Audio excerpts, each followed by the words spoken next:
Yahoo, pada kesempatan kali ini, Nias Universe, Jaga Nias, akan menyajikan kepada kita tentang latar belakang pemberian nama dalam masyarakat Nias. Nama itu ada beberapa dalam masyarakat Nias. Pertama, nama kecil atau Teu Bawa Irauno, nama biasa. Lalu ada lagi nama yang ada di tengah masyarakat Nias. Setelah seseorang menikah, dia tidak dipanggil lagi, terlebih kalau dia sudah punya anak, tidak dipanggil lagi nama kecilnya tadi. Sama seperti saya, misalnya nama kecil saya Nata Alwi Duha, atau nama biasa saya Nata Alwi Duha. Tetapi ketika saya sudah mempunyai anak dan sudah menikah, maka saya dipanggil berdasarkan nama anak saya yang pertama. Jadi karena anak saya yang pertama bernama Pristin, maka saya dipanggil bapaknya Pristin. Tetapi itu tidak dikatakan dalam keseharian orang Nias. Selalu dipanggil atau saya dipanggil Ama Pristin. Ama Pristin. Itu hanya setelah saya memiliki anak. Ama Pristin itu artinya bapaknya Pristin, karena anak pertama saya adalah Pristin. Kita tidak akan cerita tentang itu. Saya akan cerita tentang nama yang lain itu. Nama yang ketiga, yaitu nama atau gelar adat. Nama kebesaran atau gelar adat, dan itu biasanya nama kebesaran itu atau gelar adat itu atau nama adat itu biasanya diberikan dengan syarat. Ada syarat dan ada prosedurnya, dan biasanya ini hanya diberikan kepada para bangsawan atau kepada para tokoh adat. Nah, para bangsawan ini dalam bahasanya disebut si ulu, sementara tokoh-tokoh adat yang lain khususnya di Nias Selatan disebut si ila.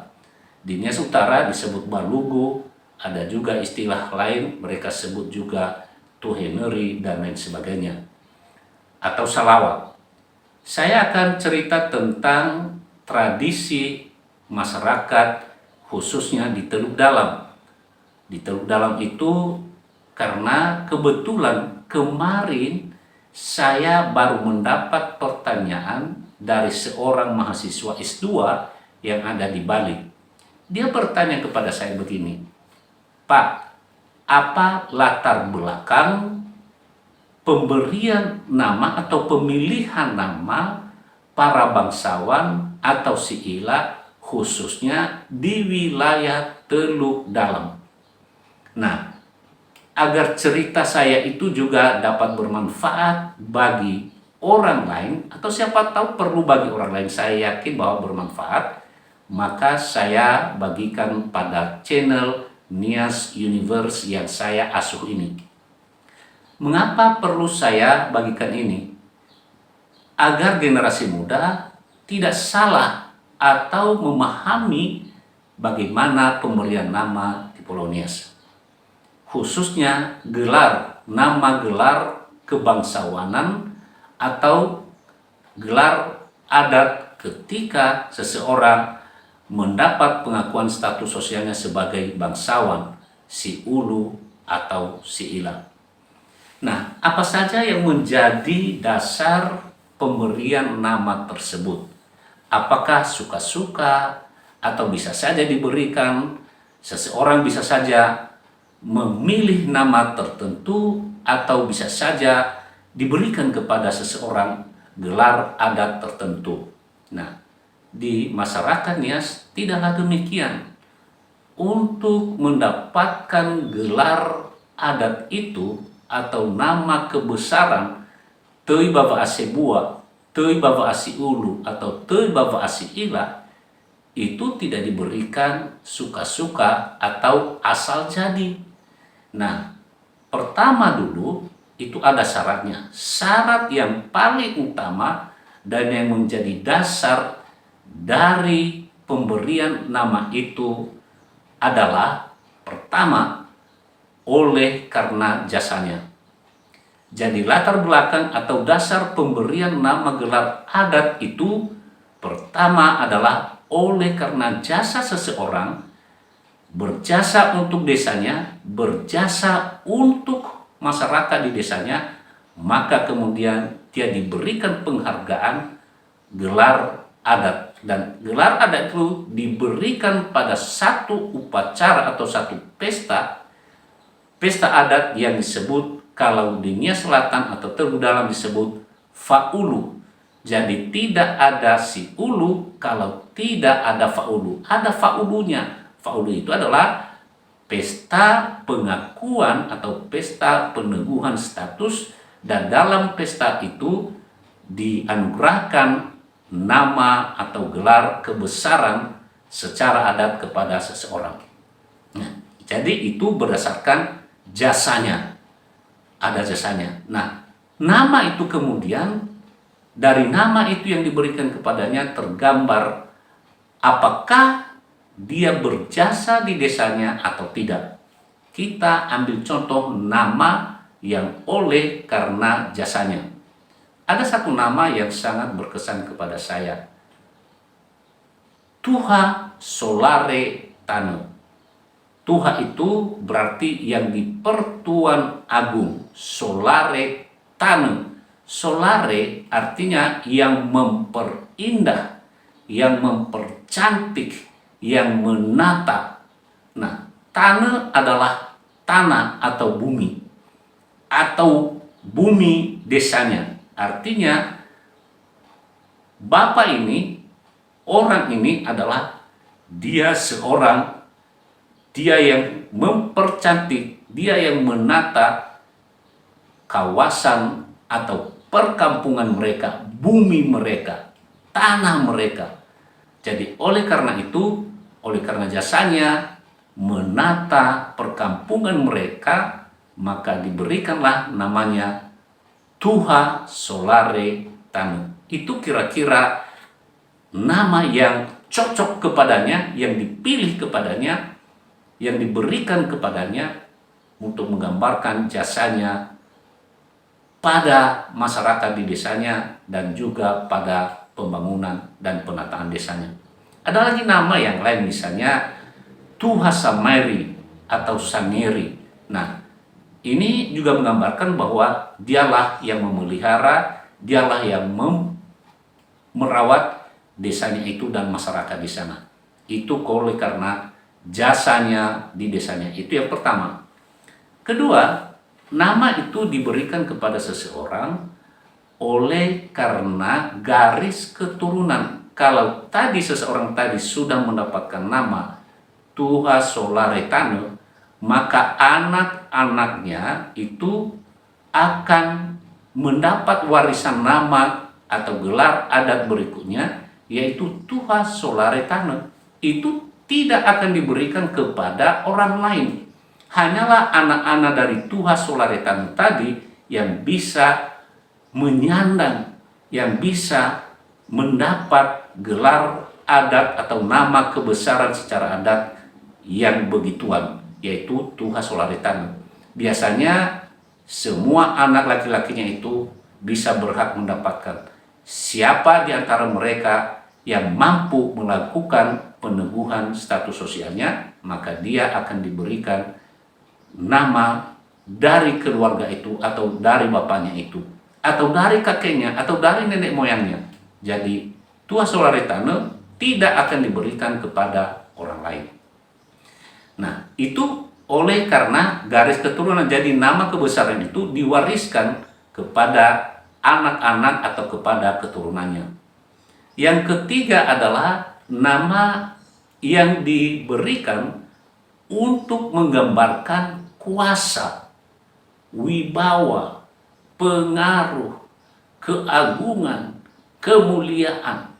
Nah, dari nama seseorang itu, pengaruhnya, wibawanya, karismanya, kebesaran pengaruhnya itu digambarkan pada namanya. Misalnya, Tuha Famaido Danu. Tuha Famaido Danu. Seseorang yang dianggap atau raja yang seibarat bumi. Seibarat bumi itu kan besar sekali. Artinya kebesaran, kuasa, pengaruh, karisma, keagungan dari si bangsawan ini, dari raja ini, dari si ulu ini luar biasa sekali. Seibarat bumi. Nah, Tuha Famaido Danu. Itu contohnya. Contoh yang lain adalah Amada Siwa Lowalani. Siwa Lowalani. Siwa itu artinya 9. Lowalani itu diartikan 9 dewa atau 9 Tuhan. Dia seolah-olah kalau hanya satu Tuhan, biasanya itu kita menganut, kita percaya pada satu Tuhan. Dia bukan 9, tetapi bukan satu.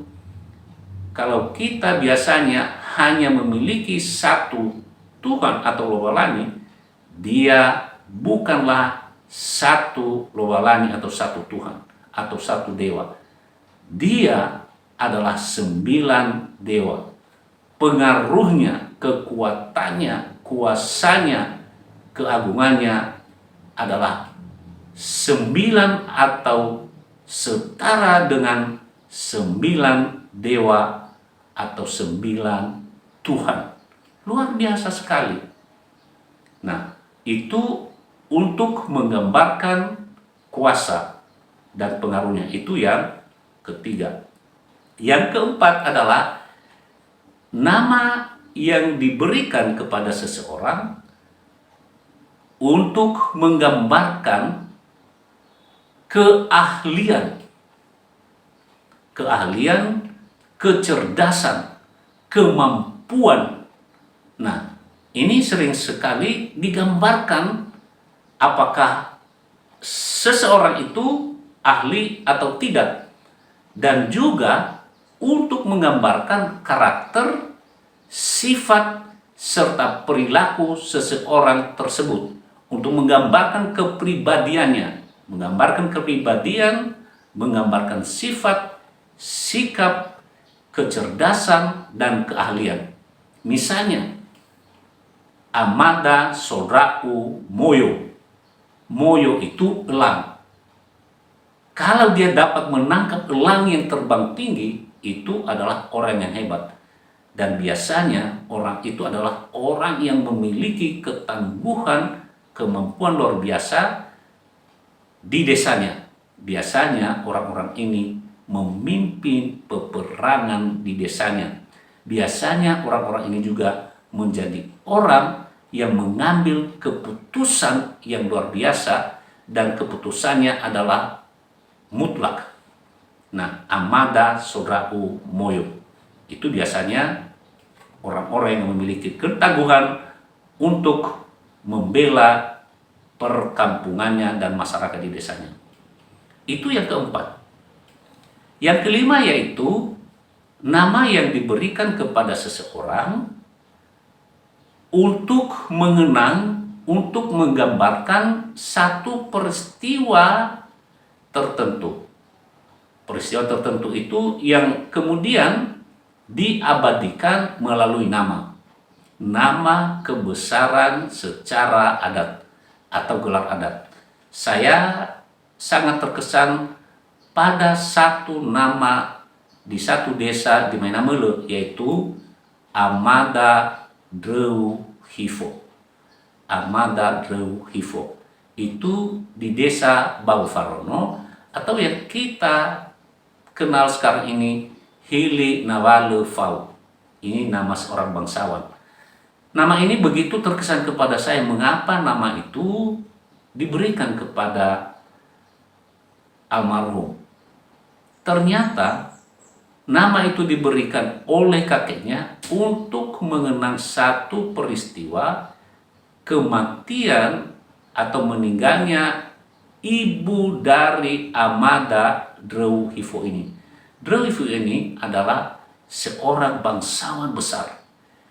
Dia adalah keturunan bangsawan besar di Hilinarale Fau pada zaman dahulu. Dan namanya itu menggambarkan satu peristiwa yang tadi, kematian ibunya karena diracun. Dan Amada Dreuhifo menjadi obat dari racun itu. Hifo itu racun. Obat dari racun itu. Ibunya yang meninggal, maka setelah ibunya meninggal, yang menjadi obat atau penggantinya adalah Dreuhifo. Jadi untuk mengenang peristiwa itu supaya orang tidak lupa, maka diberikanlah gelar kepada si anak itu, walaupun dia masih kecil pada saat itu, diberikan namanya Dreuhifo.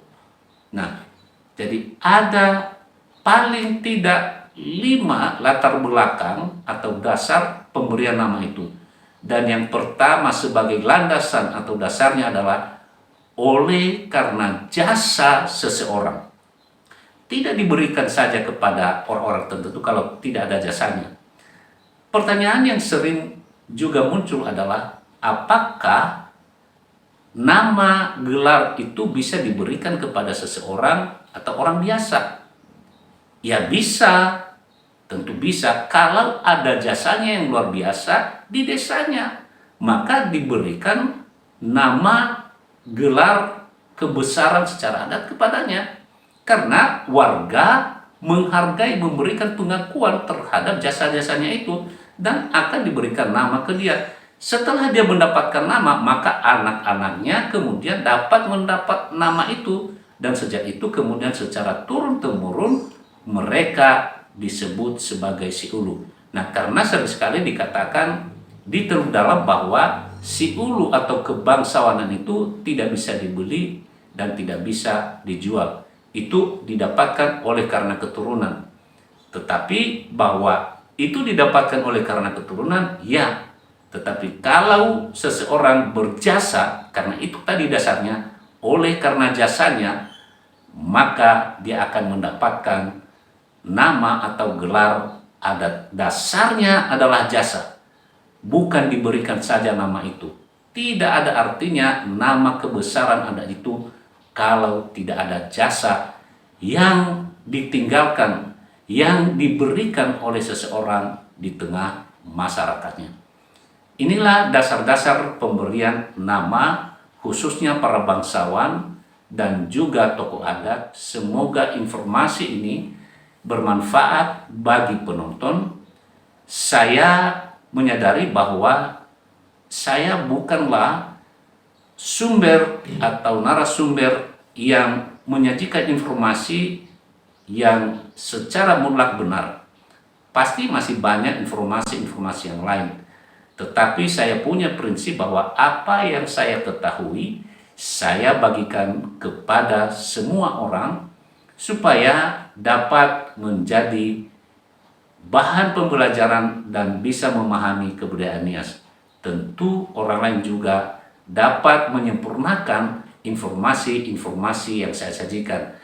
Ayo, mari berbagi pengetahuan supaya generasi muda Nias tidak gagal faham tentang kebudayaannya dan tidak menggunakan baju yang bukan bajunya.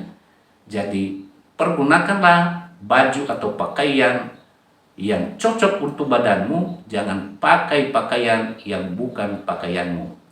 Semoga pencerahan ini bermanfaat bagi penonton. Jangan lupa subscribe dan tekan notifikasi, serta bagikan informasi ini kepada para sahabat dan teman, supaya semakin banyak orang yang memahami kebudayaan dan sejarah Nias. Terima kasih. Yahoo!